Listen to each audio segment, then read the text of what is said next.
We live in an age of endless distraction. Notifications never stop. News cycles spin faster than we can breathe. We're more connected than ever, and yet many of us feel more lost than ever. The questions that haunted humanity for centuries still echo today. What's the point? Why keep going when everything feels uncertain, fragile, even meaningless? This is not just a personal question, it's a human question. And one thinker, Albert Camus, confronted it head-on. His philosophy of the absurd, born almost a century ago, speaks with startling clarity to our lives today.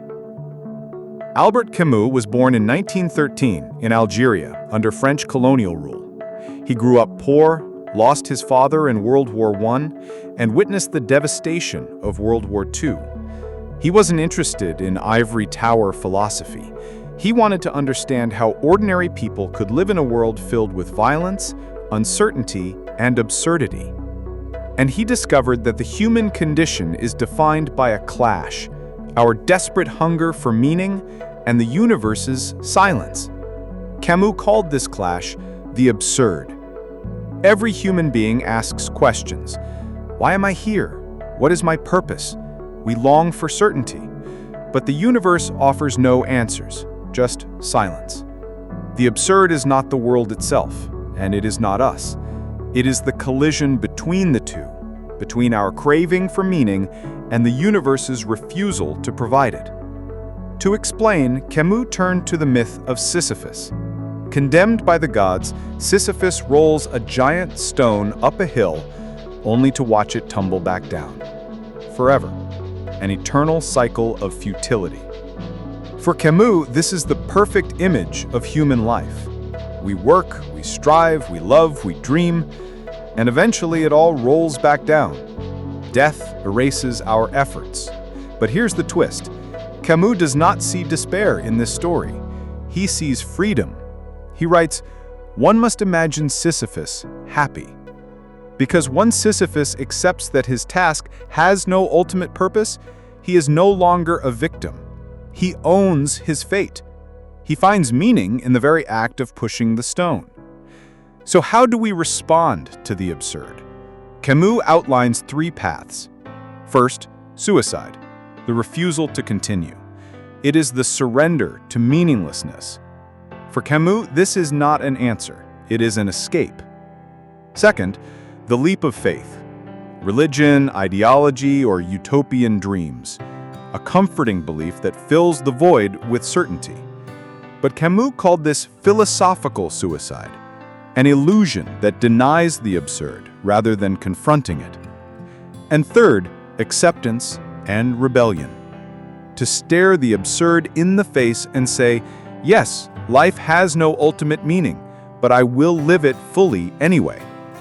This rebellion is not violent, it is creative. Every act of kindness, every work of art, every moment of joy becomes its own kind of victory. Today we live in a world overwhelmed by absurdity. We chase success but find emptiness. We scroll endlessly through feeds designed to keep us hooked, yet feel lonelier than ever. We face climate change, political instability, pandemics, wars, forces so large they make our efforts feel futile.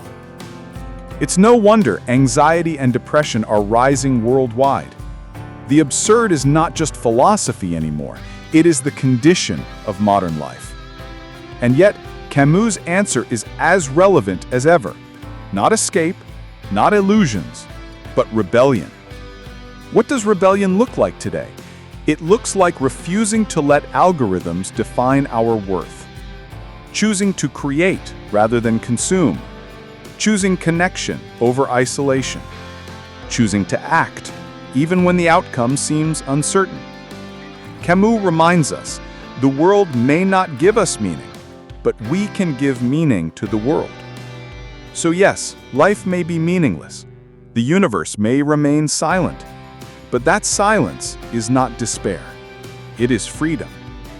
Because once we stop waiting for life to hand us purpose, we are free to create our own. We are free to love deeply, to work passionately, to rebel joyfully against the absurd. Every moment, every laugh, every song, every struggle becomes its own kind of victory. Like Sisyphus, we push our stones, not because they will stay at the top, but because in the act of pushing, we discover what it means to be alive. Camus writes, "The struggle itself towards the heights is enough to fill a man's heart." One must imagine Sisyphus happy. And perhaps that is the answer for us, too. Not to escape the absurd, not to solve it, but to live within it, and to live well.